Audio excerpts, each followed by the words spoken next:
3 knocks. Equal spacing. 1, 2, 3. My neighbor, Casey, has been doing this every night for a week. Always at 3 a.m. Always through my door. I can see her through the peephole right now, standing perfectly still, hand raised, waiting for me to acknowledge the rhythm. She isn't moving. She isn't breathing. I moved to apartment 3A last month. Fresh start. New city.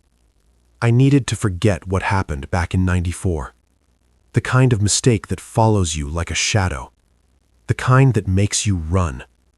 But in this building, the silence is a lie. At 3 a.m., the heating pipes stop groaning. The streetlight outside flickers, and Casey knocks. 1, 2, 3. I tried confronting her, caught her by the mailboxes in the morning.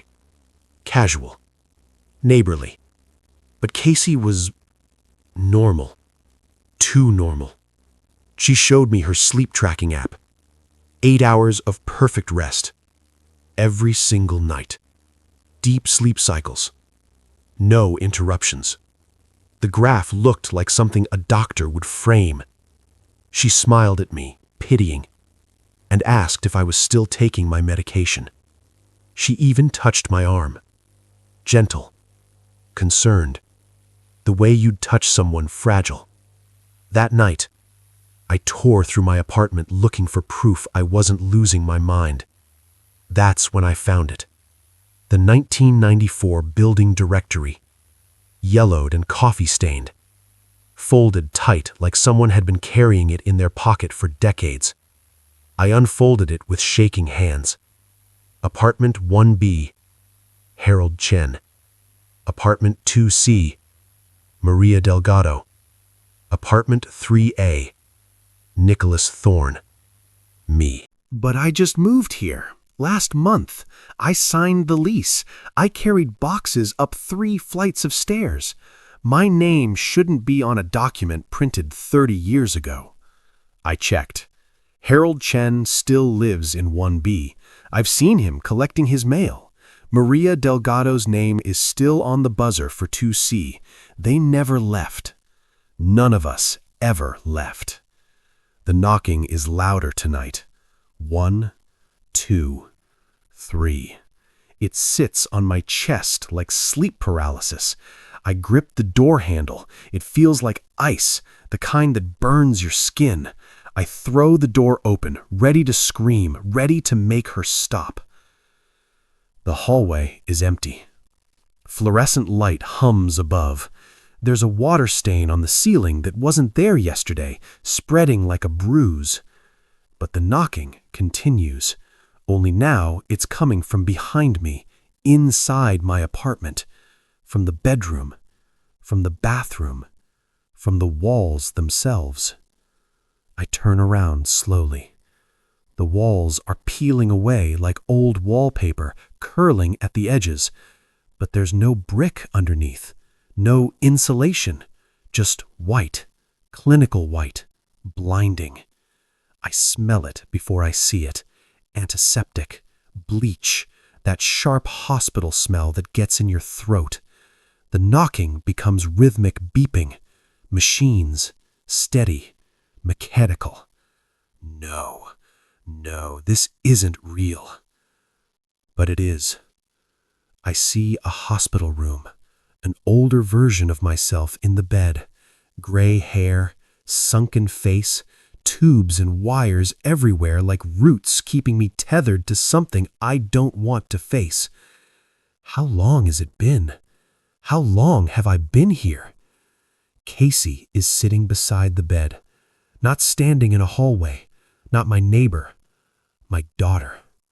She's older now, so much older than the 7-year-old I remember. Her face is lined with exhaustion, with grief. She's weeping, gently tapping 3 times on my knuckles. 1, 2, 3. Our rhythm, our code, the same pattern she'd use when I'd fall asleep reading to her as a child. "I'm still here, Daddy," she'd whisper. "Wake up now." The book would slip from my hands and she'd tap, always 3 times, every single night. It wasn't a haunting. It was a heartbeat. I've been in a coma since 1994. The professional failure I'd been running from wasn't losing a job. It was losing control of the car on a rain-slicked highway, losing 30 years in an instant, losing her childhood, her graduations, her wedding, her life unfolding without me. The knocking was her trying to reach me through the haze, through whatever fractured dream my mind built to protect itself. I finally opened the door, but I opened the wrong one. I didn't come back to the world. I just understood why I left. The accident wasn't my fault, but the guilt was real. Real enough to trap me here. Real enough to build walls and neighbors and a whole life that never existed. The hospital room fades. The antiseptic smell disappears. The apartment solidifies around me again. Worn carpet, water-stained ceiling, the peephole I'd been staring through for God knows how long. I close my eyes as the clock flips back to 3 a.m. 1, 2, 3. She's still knocking. She'll always be knocking.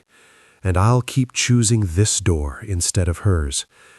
Because in here, she's still 7 years old. In here, I never missed a single bedtime story. In here, I'm still her hero.